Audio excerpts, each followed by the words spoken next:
Here's what we're going to do.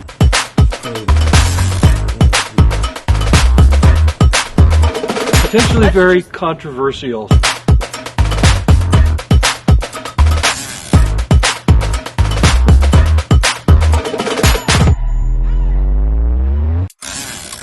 Check box 1, box 2, and box 3. The other product that Good morning. Good morning. All right, so what's the game plan today, Lisa? We are going to unload the box. I want to call it a scraper. A box? Box blade. Box blade. Went and picked up a box blade from nephew Russ yesterday. Russ and Michelle, thank you. Thank you. It's going to turn into a lot of, hopefully it's going to be very useful. We've got how long is our road? Like 800 feet here? Yeah, our driveway. 800. Yeah, so we need to maintain that. We want things nice and neat and smooth. It's pretty crappy right now. With the snow, it's smooth, but I remember the first time we came in, it was a muddy, bumpy mess. A little bumpy. Today we're going to unload that from the truck, and then what's after that? We get to insulate underneath the cabin today. We're going to insulate underneath the cabin. Step 1. How many steps are there? Well, under the floorboards area. Yeah. And then the second one is the side skirting. Oh, so we're not going to do the skirting today. That's going to be in the spring when it's warmer. But it's pretty ridiculous, especially when it's windy, is my theory. And we got a temperature thing for the ground. Does that make sense? An infrared temperature, so we can tell what the temperature of the floor is, and that our feet aren't lying to us that it's amazing cold. Can I tell him what we got? No. Oh. We're going to go, so that's going to be the whole process, because it's potentially very controversial. So we're going to go through a whole process of the research we did and why we chose what we chose. So stay tuned for that. A lot of good information. If you have a cabin or thinking about doing a cabin, I believe, obviously we're doing it, so it's the best solution with the pros and with the cons. Right? So any improvement is good, because right now I'm still layering my feet. Let's put it that way. Yeah, walking with bare feet is a walking on coals kind of experience.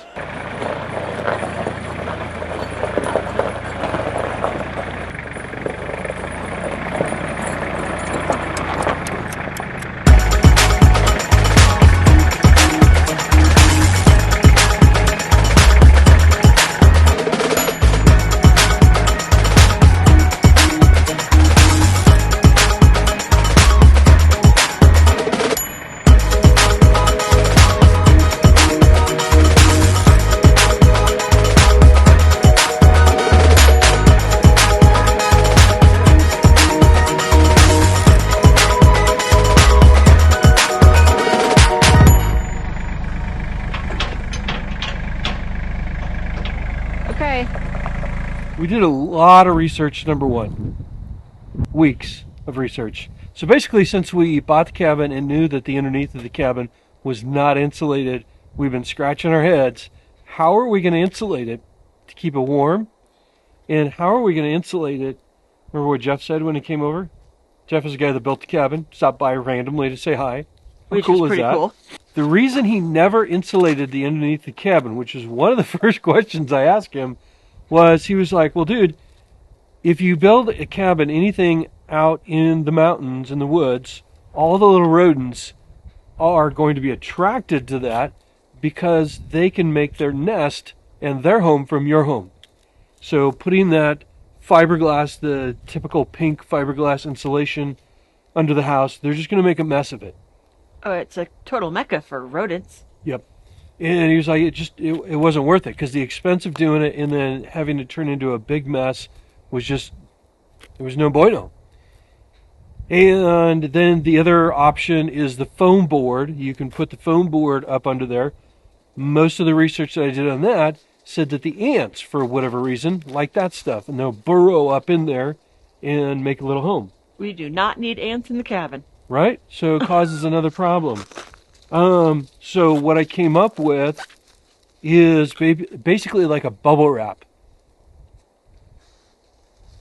Yes, he said bubble wrap. I know. So let's get all the negatives out of the way first. Our value is rubbish. 100% you're right. Here's the deal.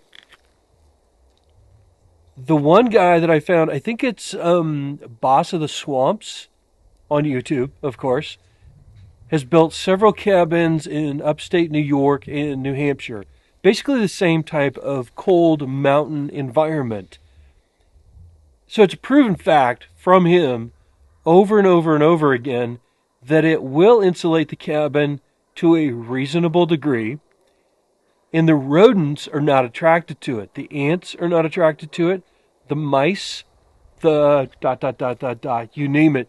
You don't have any animal problems. And you can see, because it'll be stapled up against the bottom of the floor joists, you can see that there's no animals up inside making a home. So, is it a perfect R value? No. Is it better than nothing? 100%. So, what in his experience, you can walk around barefoot and no problem, nice and cozy. It will keep most, not all, it will keep most of the heat in the cabin on the floor, and you won't lose as much heat. I think the bigger thing is when it's windy, especially since we don't have the skirting, all the cold air is not coming up. Yeah. That's the big one. Will we lose heat? Yes. Will cold air come up? Probably a little, but not as much. We're just going to slow it down to a reasonable degree.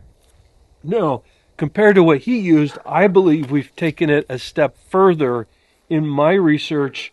This particular product, which is not a bubble, it is a foam, does have a little bit more R value, and it's fire rated, and it's made in the U.S.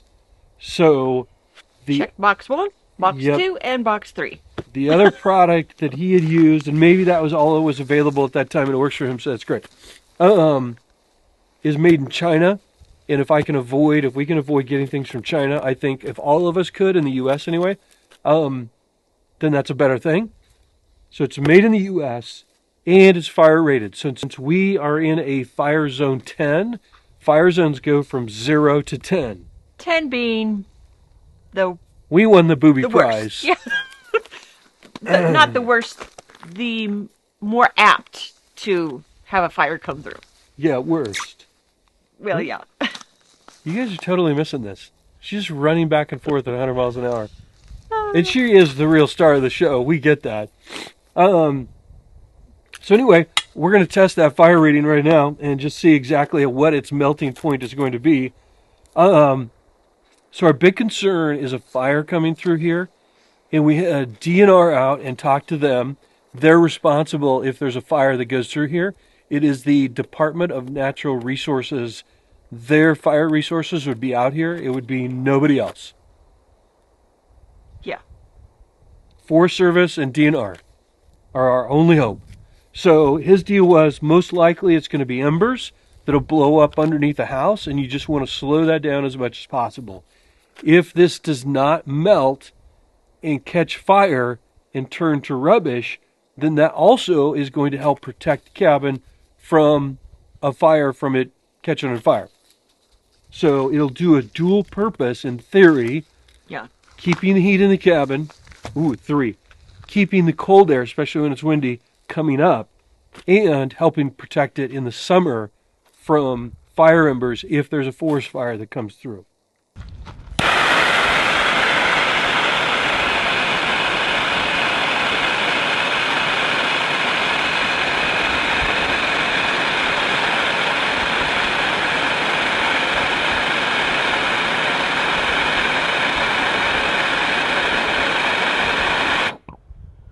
Wow. The foam definitely melted, but the foil is still there. So, and of course, this is a lot hotter than just embers rolling underneath the cabin. Yeah. So I think the point will be, here. The foam is still, it's foamy. It definitely melted. You would need to replace, let's say if a fire rolled through underneath the cabin, you would need to tear it all out and replace it. Which is totally awesome and But okay. I wonder if it's, so the fire is on this side, it then doesn't allow it didn't catch fire. And so the fire, then the wood underneath would not catch fire. Maybe that's the point. Uh-huh. But the foam definitely melted.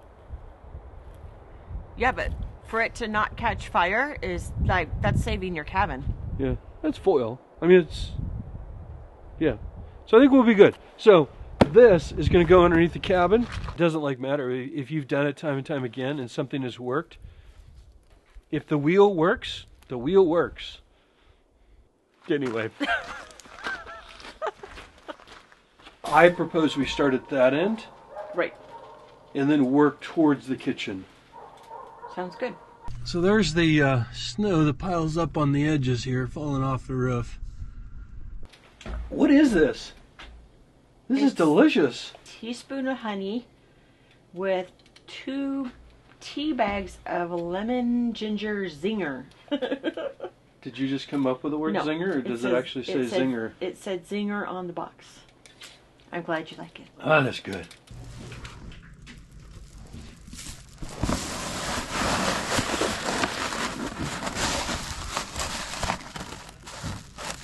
Oh, so should be able to squish it up in there and then staple.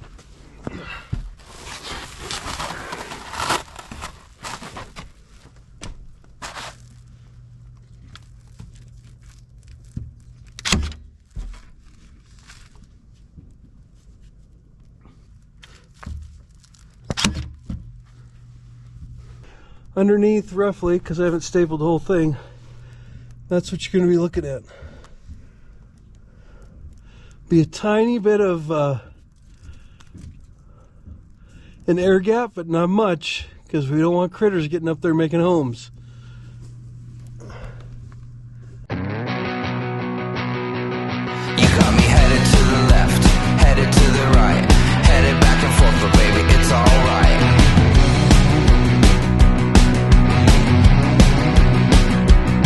You got me going to the east, going to the west, going up and down, cause baby, you know best.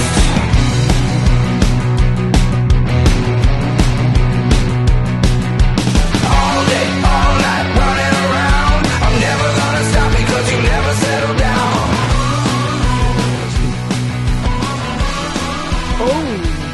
You got me shooting into space, flying Very at the dusty. sun. I'm never coming back. So, the underside of the cabin now looks like a NASA project. NASA project. I like that. It's like the space shuttle. What's the new one? The Falcon 9? I think so. You get the point. So the first half of the cabin, so if you split it in half, the front facing out towards the pretty snowfall, and then the up facing the I'm cold and I can't think. Oh. The field. Yes. So anyway, if you split the cabin in half, half of it is 100% done. Woohoo! The other half is 50% done. So we're doing 2 layers.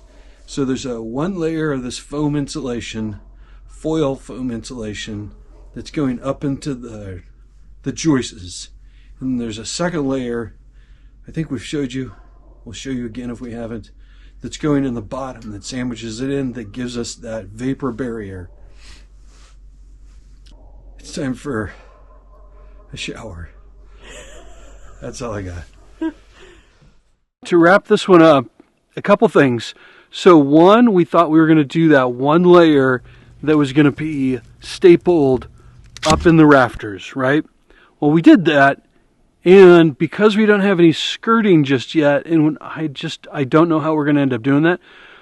When you walked on the floor in the morning, it still felt pretty cold. It increased the temperature of the floor by 1 to 2 degrees. So that skirting is probably super important.